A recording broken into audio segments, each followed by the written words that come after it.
अभी कृष्णेश्वर में थे हम। एक बुजुर्ग माता ऊपर स्टेज पर राघव जी की कथा में मिलने के लिए आई और उसने कहा, कर्म का लिखा कहां मिटाया जा सकता है, कर्म का लेख कहां ले जाकर मिटाया जा सकता है।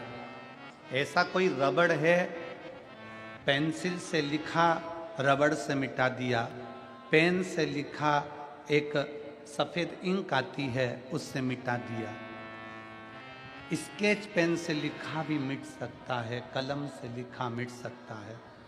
भाग्य में विधाता ने कुछ लिख दिया, इसको किस चीज से मिटाया जा सकता है?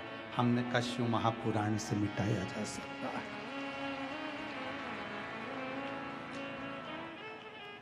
कर्म के लेख को शंकर भगवान की कथा मेट सकती है।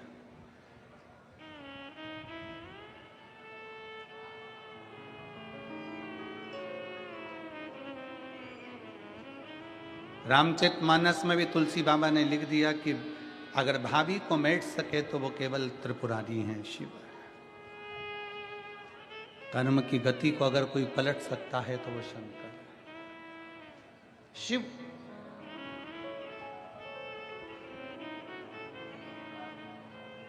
कर्म की गति को अगर कोई पलट सकता है, कर्म की गति को अगर कोई बदल सकता है तो केवल शंकर बदल सकते हैं। एक कथा बड़ी सुंदर आती है।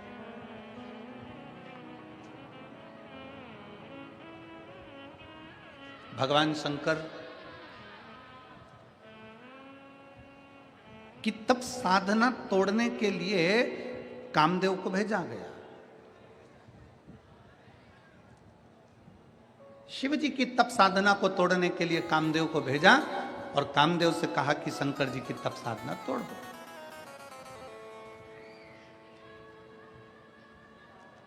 जाओ तोड़ो। कामदेव ने अपने तीक्ष्ण तीक्ष्ण बाण चलाए और शंकर भगवान की तप साधना तोड़ दी और कामदेव शंकर भगवान के नेत्र द्वारा जल के भस्म हो गया। बस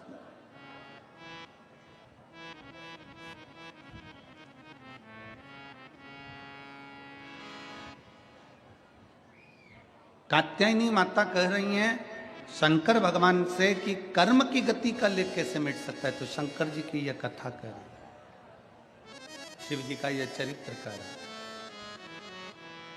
मनुष्य की देह मिली है, मानव का शरीर मिला है, मानव की देह मिली है, हम जानते हैं। हम आपको बोल देंगे ना कि तुम किसी से झूठ मत बोलो, तो भी तुम कुछ भी कर लो।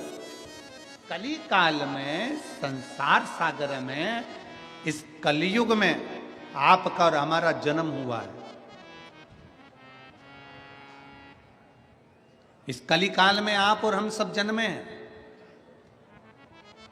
हम आपको मना कर दें कि झूठ मत बोलना, ऐसा नहीं है कि आप नहीं बोलोगे। कहीं ना कहीं मोबाइल पर बातचीत में झूठ निकल जाता, हो जाता।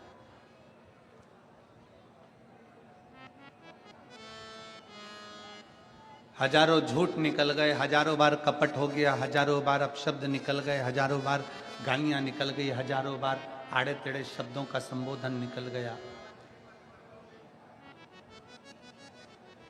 1000 झूठ बोलने पर, 1000 कपट करने पर, 1000 बेईमानी करने पर, 1000 प्रपंच करने पर, 1000 बार किसी का दिल दुखाने पर भी जो पाप कर्म होता है, उस पाप कर्म का भी 1000 गुना व्यक्ति को पाप कब लगता है? जब वो अपनी भाषा में, बोलचाल की भाषा में जब कह देता है मैं भगवान की कसम खा रहा हूं, मैं शंकर जी की कसम खा रहा हूं, मैंने ऐसा नहीं किया। शिव महापुराण की कथा कहती है सारे दोषों से मुक्ति मिल सकती है। गाली दे दी, उससे भी मुक्ति मिल सकती है।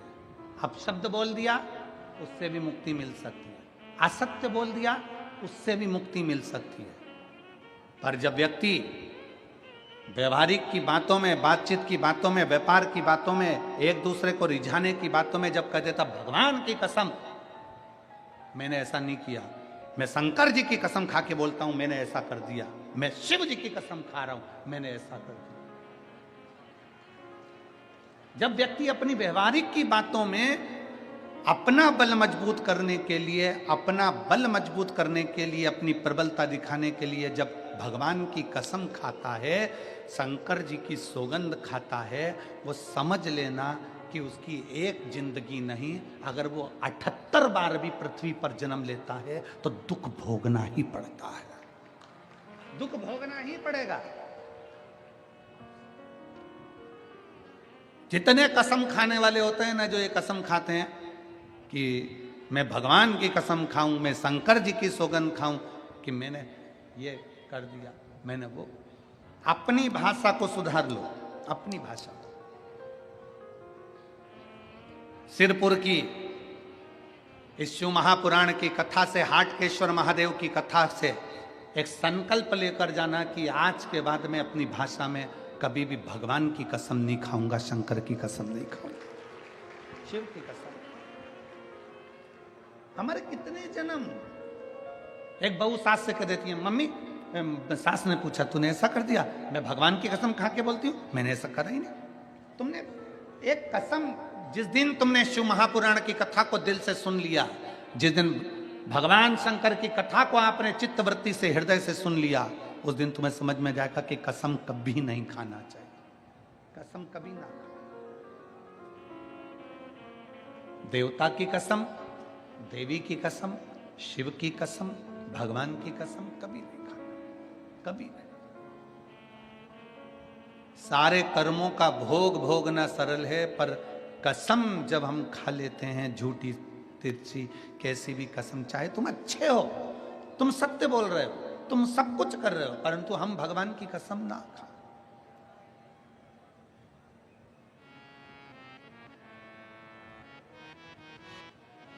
जज के सामने भी जाकर खड़े होगे ना, तो जज भी नहीं कहेगा कि तुम भगवान की कसम खाओ, जज कहेगा इस गीता पर हाथ रखो, और गीता पर हाथ रखकर बोलो कि तुमने ऐसा किया। तुम गीता पर हाथ रखो, तुम शास्त्र का स्पर्श करो, तुम शास्त्र को छुओ, क्या तुमने ऐसा करा?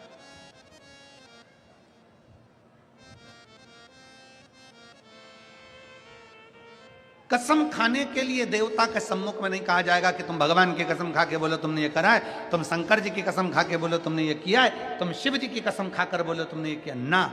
अपनी जिंदगी में एक सोच अच्छी लाइए कि मेरे मुख से कभी भी भूल से भी मैं शंकर जी की कसम नहीं खाऊंगी, क्योंकि उसकी कसम खा लिया तो जिंदगी में कितने भी जन्म ले लो, वो कर्म की गति कट नहीं सकती, तो कर्म का भोग कट नहीं सकता। गलती हो गई पूर्व में, हमसे गलती होती है, मनुष्य है, मानव की देह। कोई आकर हमसे कह दे कि गुरुजी आज तक मैंने जिंदगी में कोई गलती नहीं करी, आज तक मैंने जिंदगी में कोई गलती नहीं करी, तो हम उसको हाथ जोड़कर कहेंगे तेरा पैदा होना ही बेकार है। क्योंकि जो मनुष्य बनकर पैदा हुआ है वो गलती करता है, और गलती करता है तो संभलता है, और संभलता है तो आगे बढ़ता है। तूने गलती नहीं करी तो काहे का तू मनुष्य पैदा हुआ? मानव गलती का पुतला है, मनुष्य गलती का पुतला है। हमने पहले गलती कर ली, हमें नहीं मालूम था कि शंकर को जल कैसे चढ़ता है, हमको नहीं मालूम था कि बेलपत्र का प्रयोग कैसे होता है, हमको नहीं मालूम था कि शिव स्तुति कैसे होती है, हमारे स्मरण में नहीं था कि शंकर का भजन कैसा होता है। गलती हमसे हो गई, पूर्व में हो गई, पर अब हमने सीख लिया, अब हमको समझ में आ गया कि शंकर की सौगंध खाने का कर्म भुगतान किया। अब हमको समझ में आ गया कि भगवान की कसम खाने का भोग क्या भोगना पड़ता, कर्म गति का भोग क्या। अरे मत बुरे कर्म कर वरना पछताएगा, भगवान की आंखों से तू बच नहीं पाएगा, तू बच नहीं पाएगा। अरे ओ अज्ञानी मत करना